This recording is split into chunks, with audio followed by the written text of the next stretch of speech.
परगे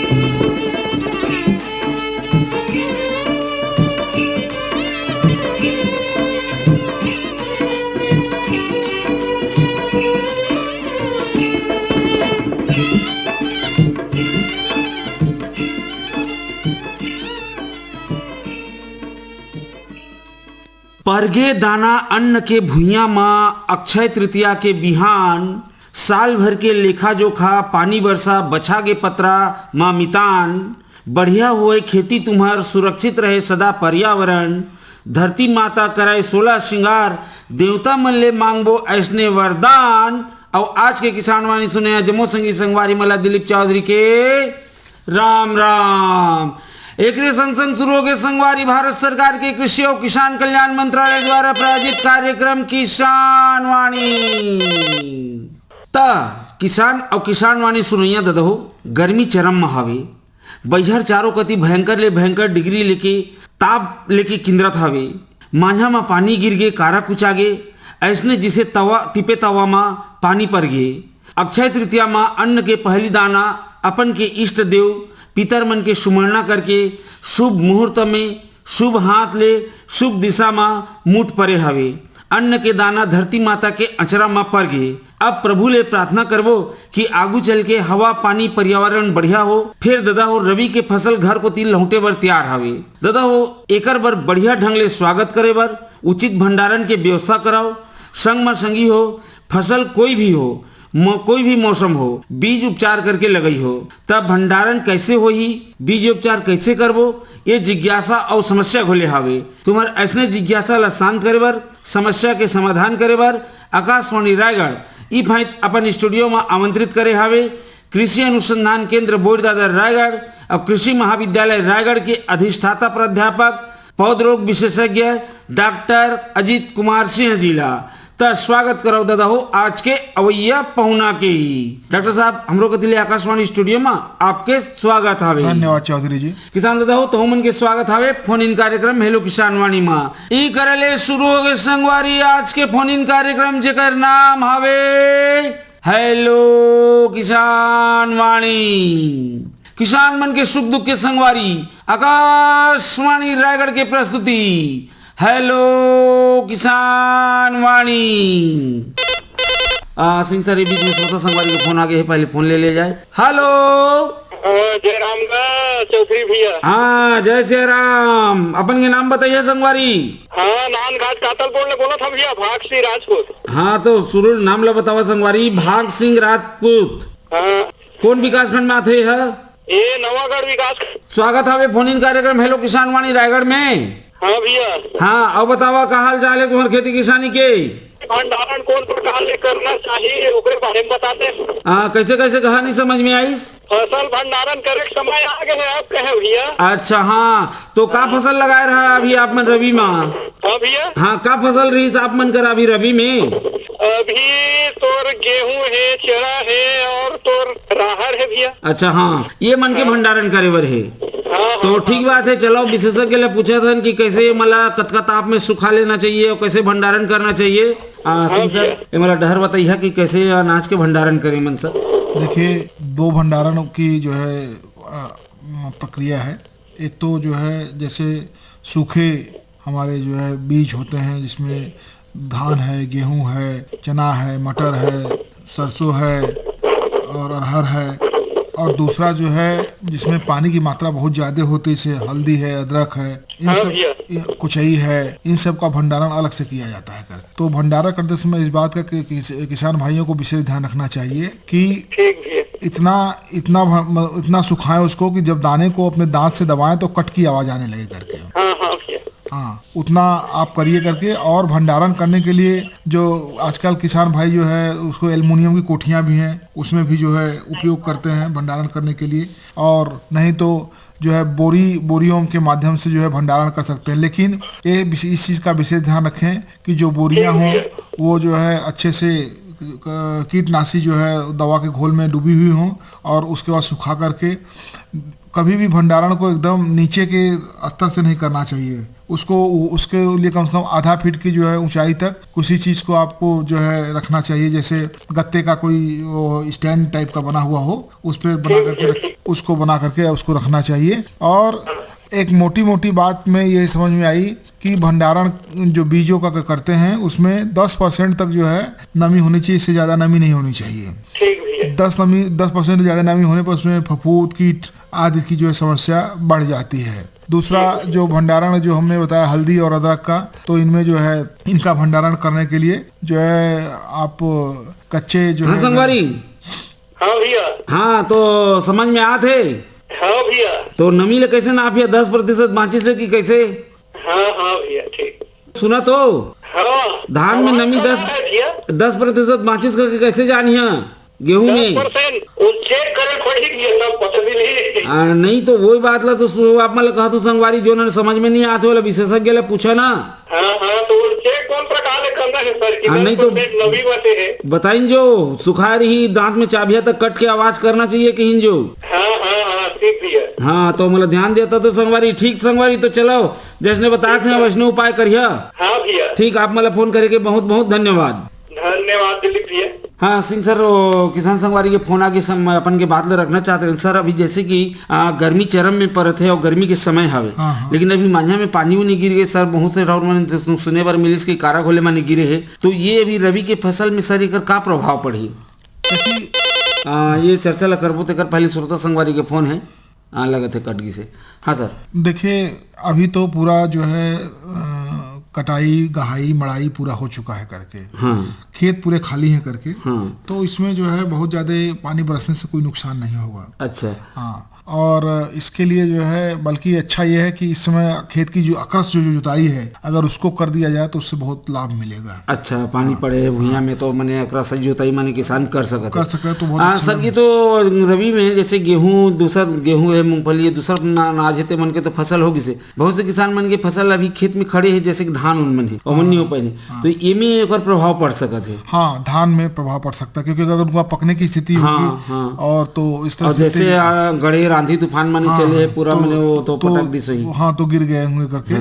और उसका जो है खेत में पानी होने से उसमें जो है कटाई है बोले थोड़े से मुश्किल फंस जाएगा और बीज भी जर्मिनेशन शुरू हो जाता है उसमें। अंकुरण की माउस भी शुरू हो जाता है। तो इला जैसे मौसम खुला थे, जैसे आज की स्थिति ला देखा जाए तो सवेरे थे थोड़े से माने बदली रही, बाकी दिन में अभी भयंकर धूप कर थे, तो ये समय में कटाई उटाई करके वाला सुखा लेना चाहिए, तब किसान मन बरोबर माने बच सकते है आगे बढ़। अच्छा सर, ये तो हमारी शुरुआती चर्चा होगी सर। जब किसान संगवारी के फोन आ रही तो आप मन बताते रहे सर भंडारण बर। तो भंडारण में आप मन दो तरीका बताते रहे, एक तो सूखा अनाज जो होते ओकर अलग भंडारण होते, अब एक जो गीला नमी युक्त माने करे बर होते। तो सर सूखा बर तो किसान संगवारी ले लगभग आप मन बता दे है, लेकिन हमन चाहतन कि विस्तार ले हर रहे तो किसान संगवारी में जैसे बाद में सुनी हमारे कार्यक्रम ले यूट्यूब के माध्यम ले या प्रसारण के माध्यम ले, तब वो समय में मतलब बात समझ में आ जाए। तो सर थोड़े से भंडारण की प्रक्रिया ला थोड़े से क्रम से बता। देखिए भंडारण की जो बात मैं बता रहा था कि सूखा जो अनाज होते हैं, सूखे अनाज में जैसे हमारा गेहूं है, मटर है, चना है, सरसों है, अरहर है, तो ये जो है सूखे होते हैं। इनको भंडारण करने के लिए देखिए किसान की अपनी व्यवस्था के अनुसार उसको अपना भंडारण करना चाहिए, अपन के क्षमता अपन के। कभी कभी मैं गांव में जाता हूं देखता हूं तो मिट्टी की कोठियों में भी भंडारण किया जाता है करके। तो इस चीज का ध्यान रखें कि मिट्टी की कोठियों में भी भंडारण, जिनके जो छोटे किसान हैं मिट्टी कोठियों में भंडारण करते हैं तो उनकी अच्छे से लिपाई पुताई अच्छी होनी चाहिए। उसमें चूने से जो अच्छे से जो है वो चूना गाँव देहात में मैंने छुही मैंने उपयोग करते हैं, उसको कर देना चाहिए। उसमें भंडारण होना चाहिए। लेकिन उसमें एक समस्या ये आती है कि चूंकि जमीन से जुड़ा हुआ होता है, दीवार से जुड़ा हुआ होता है, तो उसमें नमी की मात्रा जो है उनके माध्यम से आती है। तो थोड़ा सा सर एक थोड़े से मैं हमारा ग्रामीण व्यवस्था के थोड़े से चित्र बनाना चाहता हूँ आप मन का। वैसे जैसे आप मन आज विज्ञान की भाषा में ये किसान मला समझाता, हमारे किसान पहले ले जानत रही जब उस समय में मैंने जब आज जो कनस्तर की व्यवस्था है प्लास्टिक की या एल्यूमिनियम की या टीना के, उस समय में नहीं रही तो किसान जमीन ले 1.5 फीट ऊपर और दीवार ले भी छोड़ के मैंने कोठी बनाते रही। और बाद बांस के भी मैंने बड़े बड़े धोनकी बनाए। धोनकी ये हो कि माने बांस के पूरा माने ओकर ढांचा बना लें और अंदर बाहर ले मिट्टी ले छवाई करके, जैसे आप मन कहा था कि लिपाई पोताई कर लेना चाहिए, तो जमीन ले ऊपर उठ के। अब लेकिन ग्रामीण व्यवस्था में का होते घर मन छोटे छोटे हो जाते हैं, भाई बंटवारा हो के तो कोठी उठी पर जमीन मने नहीं बचते। तो आप मन जन कहा था वो समस्या अब आते कि सीधा मने भंडारण करे बर मने भुइयां ले या दीवार ले लगा के किसान कर देते। सर तो जब दीवार में या भुइयां में लग जाते तो उनमें क्या समस्या आती? भुइयां में या दीवार से लगने से क्या होता है कि उससे नमी जो है वो जो है खींच लेता है, अवशोषित कर लेता है। जब नमी खींच लेता है तो उसमें मैंने जैसे बताया आपको कि 10% से ज्यादा नमी किसी भी भंडारण करने वाले जो है उसमें नहीं होना चाहिए। तो सूखे अनाज में अगर इस तरह का 10% ज्यादा हो जाएगा तो उसमें बहुत तरह के कीट बीमारियां और उसमें जो है फफूंद आकर के उसमें सड़ने की भी समस्या शुरू हो जाती है। तो ये जो भंडारण की व्यवस्था है वो बड़े बड़े जो है मिट्टी के जो बने हुए, जैसे आप ग्रामीण स्थिति में बता रहे हैं, छोटे किसानों के लिए थे। लेकिन जो है अब भी जो है उनकी जगह पे जो है टीन के, एल्युमिनियम के, प्लास्टिक के भी जो है बड़े बड़े कनस्तर आ गए हैं। तो उसमें वो भंडारित कर सकते हैं अच्छे से सुखा करके बीज को उसको उसके अंदर में रख दे करके। अच्छा सर, ये में भंडारण करे खाने माने कोई रसायन उसानों में मिलाना चाहिए या भंडारण के समय रसायन जैसे सल्फास है तो उसको जो है वो मिलाते हैं पोटली में बांध करके। ग्रामेक्सन पाउडर अब तो नहीं मिलता है करके। अच्छा, अब कम मात्रा में जैसे अनाज है, चना है, अरहर ये मतलब बोरिंग एसिड में भी माने मिला के देखिए उसमें क्या है कि हम ज्यादा रसायनों का प्रयोग इसलिए नहीं बता रहे हैं कि रसायनों का प्रभाव जो है मनुष्य के स्वास्थ्य पर दुष्प्रभाव पड़ाता है। तो जो खाने के लिए उसमें इन सब चीजों को मिलाने की आवश्यकता नहीं है।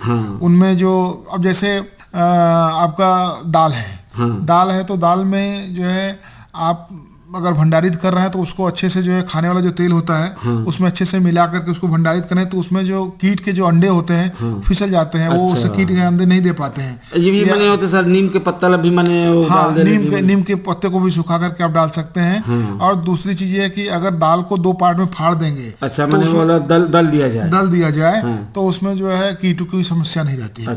कीटों की समस्या नहीं रहती है। वो तो अब जैसे बड़े भंडारण करने के लिए तो कमरों में या जो है पक्के कोठियों में करते हैं तो उसमें भंडारण करने के लिए 2-3 चीजों का ध्यान रखना। पहली बात तो ये कि वेंटिलेशन के सभी जो है वो बंद कर देने चाहिए। अच्छा, बाहर मैंने हवा के उसको बंद कर देना चाहिए। और जो फर्श है उनको जो है इंसेक्टिसाइड इमिडाक्लोप्रिड जो है उसको अच्छे से छिड़क करके उसको साफ सुथरा कर देना चाहिए। और जो है नीचे से जो है जो नमी की मैं बात कर रहा था, कम से कम दीवारों से 1 से 2 फुट छोड़ करके दीवारें छोड़िए। और नीचे ले या तो मचान बना की या तो भूसा वाला बोरी भर के उसको रख सकते हैं। भूसा की बोरी भी रख सकते हैं या आजकल गत्ते जो है आते हैं।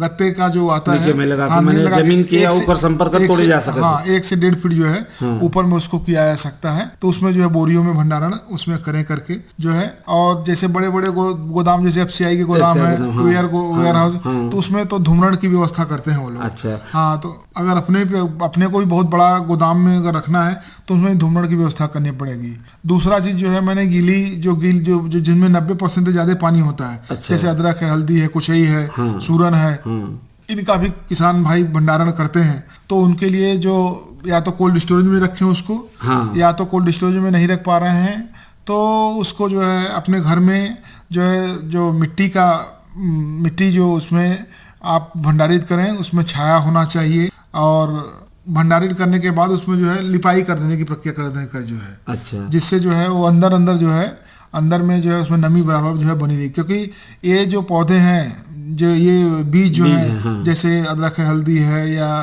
सूरन है, या जो है अरवी है, तो इनमें क्या होता है ये अगर इनमें नमी की मात्रा नहीं रहेगी, सूख जाएगा तो उसमें जर्मिनेशन खत्म हो जाएगा। अच्छा, ये जर्मिनेट सर तो बहुत बार ऐसे किसान मैंने अपन घर के मैंने जो बताते हैं शुरू में मैंने कोठी बनाए रहते तो कोठी नीचे ले 1.5 फीट ऊपर मैंने रहते वो नीचे में आलू हुई, प्याज हुई, मतलब भंडारित करके मैंने रख देते। तो मैं वो नीचे में रखे में अंकुरण आ जाते, सूर्य आ जाते। तो सर ये भंडारण के कुप्रबंधन के चलते होते या? देखिए ऐसा कुप्रबंधन का नहीं होता, इसमें एक होता सुसुप्तावस्था। तो कुछ दिन तक जो है किसी भी जो है चाहे आलू हुआ, चाहिए आपका अदरक हुआ, हल्दी हुआ, इनमें 1.5 से 2 महीने तक की सुसुप्तावस्था रहती है। अच्छा। सुसुप्तावस्था मिलने के बाद जैसे ही वो उनको प्रॉपर समय पूरा होता है उसको और प्रॉपर मॉइस्चर और टेम्परेचर मिलता है उसमें जर्मिनेशन शुरू हो जाता है। अच्छा, तो ये जतका माने कंद वर्गी फसल सभी में लगभग माने इसी तरह का भंडारण की जो सर ये बीच में श्रोता संगवारी के फोन आगे से पहले चर्चा कर ले जाए। हेलो, हाँ सर नमस्ते। अच्छा, मुकेश कुमार चौधरी जी, नावापाली विकासखंड बरमकेला कोतिले। जी सर। स्वागत है संगवारी फोन इन कार्यक्रम हेलो किसान वाणी रायगढ़ में। धन्यवाद सर। आओ बतावा, रबी फसल घर लौटिन न की? सब बढ़िया है सर। रबी के फसल घर लौटिस न की नहीं के हैं? अभी नहीं आए हैं सर। नहीं आए हैं तो डोली में हमें कौन कौन अन्न बाचे हैं? अभी धान बचे हैं, मूंग उड़ा धरा गए, मूंग हाँ, तो अभी बहियर पानी करिस से में कछु नुकसान होइस? हाँ, मूंग थोड़े से हुई सर। अच्छा, तो बतावा अभी क्या जानना चाहता? अभी एक तो रबी फसल के जो भंडारण कैसे करबो, का सावधानी रखबो। अच्छा, और आने वाले खरीफ फसल में खेती करे बर का करबो सर, एक बारे में हाँ, थोड़े से। तो का करबो कहा तेहर माने बीजोपचार ही। जी। हाँ, सबले पहली और सब माने लड़का जन्मिस ताले टीकाकरण करा था वैसने प्रकार ले। तो ठीक है, विशेषज्ञ ले आप माने चर्चा करात हो तो हमारे भंडारण में ही चर्चा हो थे कि फसल मन के कैसे भंडारण करना चाहिए। तो पहली प्रश्न के उत्तर उमें ले आप माने मिल जाही, लेकिन हो सकता है नहीं सुने पहा तो सीधा विशेषज्ञ ले आप मन सुन लेवा। सर थोड़े से भंडारण के ऊपर में बता के बीजोपचार लग किसान संगवारी बता दे। मुकेश जी। जी सर, नमस्ते। नमस्कार। देखिए, बीजोपचार के लिए तो मुख्य रूप से हमारे जो छत्तीसगढ़ का जो किसान है वो धान की खेती के लिए करता है जी। और भी जो फसलें हैं उनको लगाने के लिए जो है बीजोपचार बहुत ही आवश्यक है। बीजोपचार करने के लिए दो तरह से हम लोग बीजोपचार करते हैं। एक बीजोपचार तो रसायन के माध्यम से करते हैं, दूसरा जैविक विधि से करते हैं। तो रसायन के माध्यम से जो धान का मुख्य रूप से जो बीजोपचार करते हैं वो ट्राइसाइक्लाजोल जो दवा आती है उसकी 3 ग्राम मात्रा 1 लीटर पानी के हिसाब से 1 किलो बीज के हिसाब से उसको उपचारित करना चाहिए। ठीक है। दूसरी चीज ये है कि जैसे जैविक रोगनाशी हैं, ट्राइकोडर्मा विल्डी है, स्यूडोमोनास फ्लोरेसेंस है, इनको बीजोपचार अगर इनको करना है तो आपको इनको अच्छे से बीज को लेना पड़ेगा और 10 ग्राम मात्रा 1 किलो बीज के हिसाब से लगती है इसमें। इसको अच्छे से पानी को सिरक दें और उसके ऊपर जो है पाउडर जो आता है उसको डाल करके उसको अच्छे से हाथों से उसको मिला दें। मिलाने के बाद उसको 72 घंटे तक जो है उसको छायादार स्थान में रखें करके उसके बाद बीज की बुआई करें। अभी मैंने बहुत लंबा जो है इस पे भंडारण पे चर्चा किया है करके, फिर भी मैं आपको बता देता हूँ कि भंडारण करने के लिए जैसे किसान हैं, जैसे छोटे किसान हैं, मध्यम किसान हैं, बड़े किसान हैं, तो उनकी अपनी जो भी भंडारण की व्यवस्था है, जहाँ भी भंडारण कर रहे हैं वहाँ वो कोठियाँ एकदम साफ सुथरी होनी चाहिए। मिट्टी के अगर कोठियों में भंडारण कर रहे हैं तो उसमें चूने से पुताई अच्छे से हो जाना चाहिए और जो है इंसेक्टिसाइड का छिड़काव उसके अंदर में होना चाहिए। अगर ये टीन के या एल्युमिनियम के या प्लास्टिक के बर्तनों में कर रहे हैं तो उसमें जो है पिछले साल के जो भंडारित बीज है उनको निकाल कर अच्छे साफ सुथरा कर लेना चाहिए। और उसमें जो है हाँ तुम्हारे फोन आवे हो ले थो। जी सर, धन्यवाद सर। हाँ धन्यवाद, आप मतलब फोन करेंगे। हाँ नमस्कार। हेलो। हाँ जी चौधरी सर, राम राम। हाँ राम राम, कौन बोला था मितान, अपन के नाम बताइए। श्याम कुमार पटेल परसद बोल रहे हैं सर। अच्छा, श्याम कुमार पटेल परसद ही सारंगढ़ विकास खंड। हाँ सर, आज के विषय बताया। हाँ, विषय आज के हवे संगवारी रबी फसलों का भंडारण प्रबंधन तथा बीजोपचार का महत्व।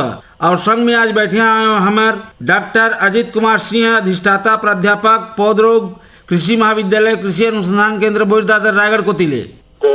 मैं जानना चाह रहे हैं सर कि बीजोपचार के प्रकार से करते हैं। अच्छा, ये बात ला अभी अब मैं ओला बताते हैं, मुकेश चौधरी जी फोन कर रही तो बीजोपचार के प्रकार ले करते हैं तेला। तो चलो ठीक है, आप मन फोन करे हैं, आप मन के जिज्ञासा है जाने के, तो विशेषज्ञ हमारे बताते हैं। सर वही बात है पटेल जी। हाँ सर। बीज उपचार, नमस्कार भैया। बीज उपचार जो है 2 तरह से करते हैं। एक तो जो है रासायनिक विधि से उपचार करते हैं और दूसरा उपचार जो है करते हैं वो जैविक विधि से करते हैं। तो रासायनिक विधि में आपका थेरम हुआ, ट्राइसाइक्लाजोल हुआ, कार्बेंडाजिम हुआ, इन दवाओं से जो है उपचार हम करते हैं करके जो है।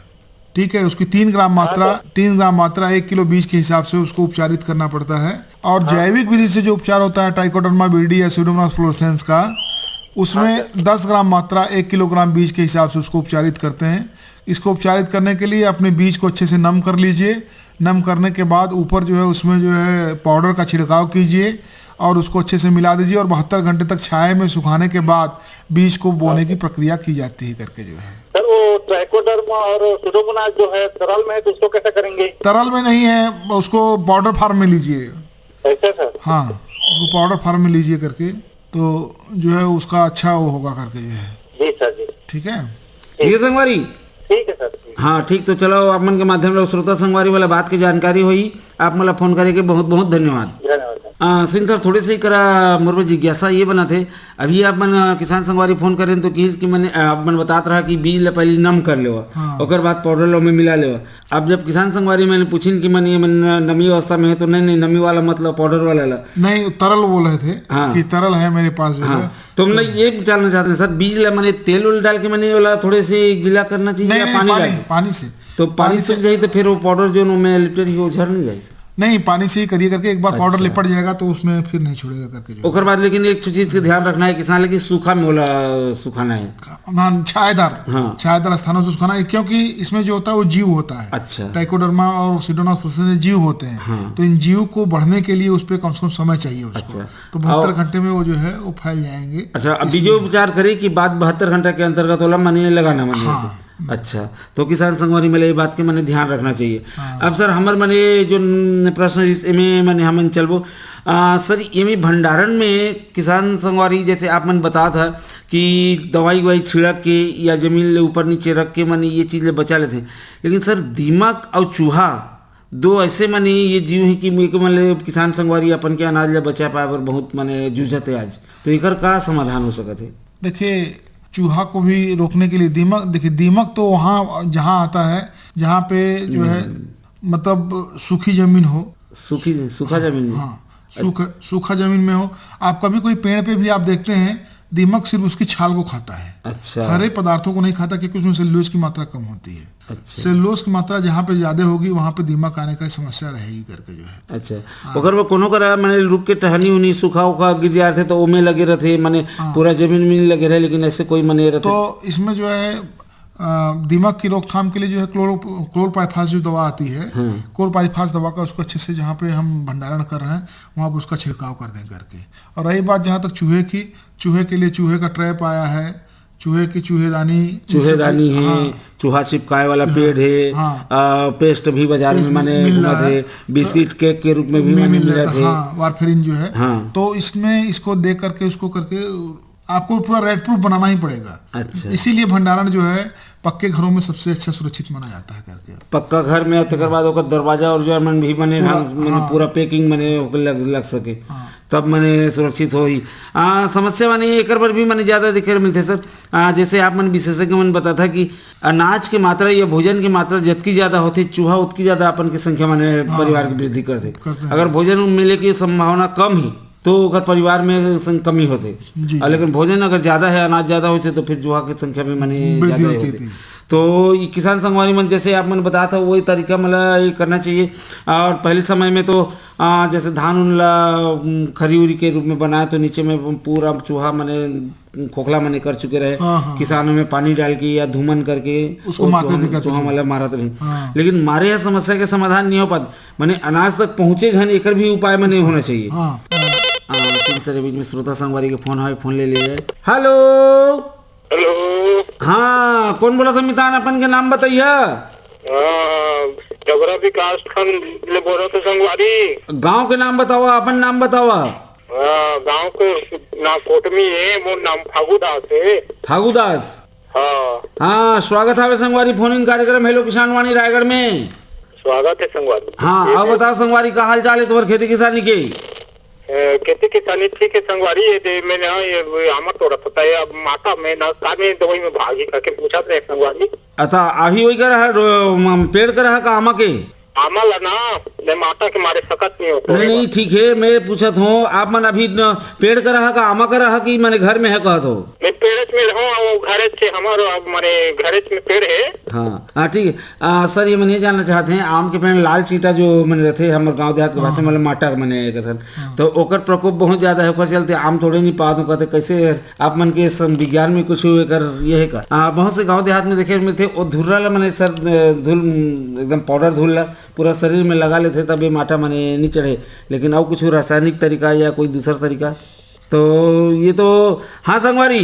हाँ संगवारी। हाँ, तो वो तो माटा अपन के बांटा ले बर आए ओमे पेड़ में और बोला वहाँ ले कैसे हटाए पहा बोला, तो जैसे उपाय करते ना, एक तो अगर माटा के जो पोड़ा है हाँ हाँ ओला माने बिना हलाए डुलाए चुपचाप ओल टोर के ओला फेंक दे धुरिया में ता संभव होई या दूसर माने ओ देह में आप वो फलीदार पाउडर मतलब पहली तो माने चुपर के माने टोरत रहीन धुर्रा मतलब खोले शरीर में माने चुपर ले तो माटा चढ़े नहीं हो में और नहीं तो फिर लंबा वाला बांस में जैसे अंगसी बना के टोरते ना वैसे टोरा आमाला तोरे हम संगवारी लेकिन वो माता होना बढ़े नहीं बना फिर चेखा तिकरत। हाँ नहीं तो ठीक है ना माने ओकर बर ऐसने कुछ उपाय माने तरीका माने ये में नहीं है। अब माटा ला जैसे दवाई छिड़क के बोला मारे जा सकत है लेकिन अब बोला अभी फल में लगे है तुम्हारे पेड़ में है दवाई वाई छिड़की तो हमें ओकर प्रभाव आई का दवाई में देबू? इमिडाक्लोपिड का छिड़काव कर सकते हैं उसमें।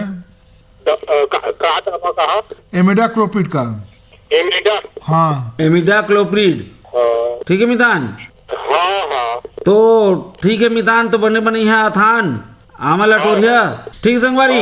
हाँ संगवारी ठीक तो आप मला फोन करेंगे बहुत बहुत धन्यवाद आप मन के माध्यम ले श्रोता संगवारी मला बात के जानकारी हुई आप मला घाव धन्यवाद। हाँ तो सिंह सर हम वो कुप दुष्परिणाम होकर मैंने जानना चाहते हैं कि भंडारण में जैसे अच्छा से मैंने नहीं करे पा रही अच्छा से भंडारण तो एक तो आप मन मैंने बतावा बहुत से मात्रा तो 10-14-15% मैंने ऐसे मैंने खराब हुए थे और दूसरा चीज ये है कि अगर उसमें हमारे भंडारित जो हमारे अनाज है उसमें अगर फफूंद की मात्रा आ गई तो उसमें एक रिसाव होता है एक टॉक्सिन निकलता है अफ्लाटॉक्सिन के नाम से। अच्छा। वो अफ्लाटॉक्सिन जो है मानव के स्वास्थ्य के लिए बहुत हानिकारक होता है। अच्छा तो इसलिए जो है भंडारण जो है जो भी जो करें वो एकदम अच्छे से सुरक्षित करें जिससे हमारा जो है अनाज का चाहे बीज का जो है उसमें नुकसान न हो और ये जो है दूसरे जो है खाद्य पदार्थों में जो है उसका जो है प्रभाव को सर तो माने कुल मिला के ये देखा जाए सर ये जो अनाज बीज माने इंसान के भविष्य है। माने बीज है आज बीज है सुरक्षित है तब कल जाके और आगे माने वही अनाज भी माने वही है कल हमारे पेट माने भरी और यहाँ अगर ओकर हमन कुप व्यवस्था करत हन और जैसे कि आप मन कहा तो कहते नहीं हमन दवाई चीजें रहत हन और लान के धो के खातन तो धो के तो वो समय में खाते लेकिन वहाँ ले जैसे आप मन बता था गैस निकलते होते वो तो अपन के पर्यावरण वातावरण या वहाँ जो जरूर देखिए रसायनों का कम से कम उपयोग करना आप चाहे भंडारण कर रहे हैं चाहे क्रॉप का प्रोडक्शन कर रहे हैं उत्पादन ले रहे हैं। हाँ। रसायनों का कम से कम उपयोग करना क्योंकि ये जो रसायन होते हैं बहुत ही टॉक्सिक होते हैं जहरीले होते हैं।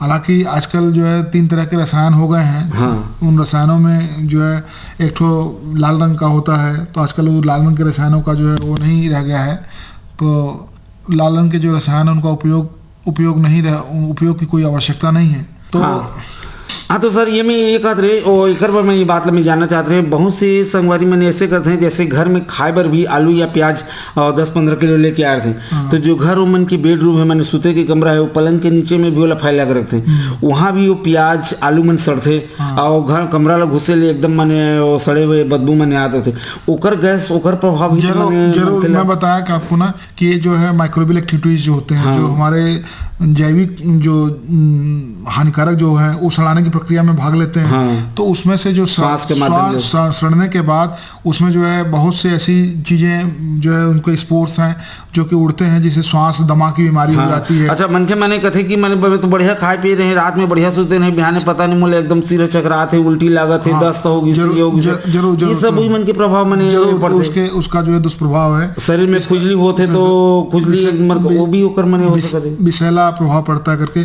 सड़ने वाली कोई चीज के बगल में जो है कभी कभी आप देखें जहाँ पे बहुत ज्यादा कोई सड़ाने की चीज हो उसमें देखेंगे पहले तो टेम्परेचर बढ़ जाता है गर्मी बढ़ जाता है। हाँ। और उसमें जो दुर्गंध निकलती है और उसके जो छोटे छोटे जो हमारे जैविक हैं वो अगर आते हैं तो उसमें जो श्वास के माध्यम ले आँखी के माध्यम ले श्वास के माध्यम ले त्वचा के माध्यम ले प्रवेश करने का प्रयास करते हैं। सिंह सर आज वैसे हमारे कार्यक्रम के समय थोड़े से सीमित रहीस तो आज के वक्त में नहीं कर पावत है फिर भेंट हुई दे दो आज के दिन आने विषय आने विशेषज्ञ ले लेके आज के कार्यक्रम ले विदा दी है। सिंह सर किसान मन के समस्या के समाधान पर आप आकाशवाणी स्टूडियो में आया आपके बहुत बहुत धन्यवाद चौधरी साहब। किसान दादा हो तो हमन के धन्यवाद कार्यक्रम सुने और फोन करे बर आज के कार्यक्रम में तकनीकी सहयोग मिली कौशलेंद्र पैकरा के प्रस्तुति सहयोग रही रामविलास पटेल की तुम्हार अब विशेषज्ञ के में झलन रहे मैं तुम्हारे किसानवाणी के गुटकार संगवारी और कार्यक्रम के प्रस्तुत करता रही नीरज प्रभाकर तथा संगवारी हो जात संदेश के रूप में अन्न के करव उचित भंडारण लगइहो फसल करके बीजोपचार और जाय के बेरा जमुस नया संगी संगवारी दिलीप चौधरी के राम राम जय जोहार।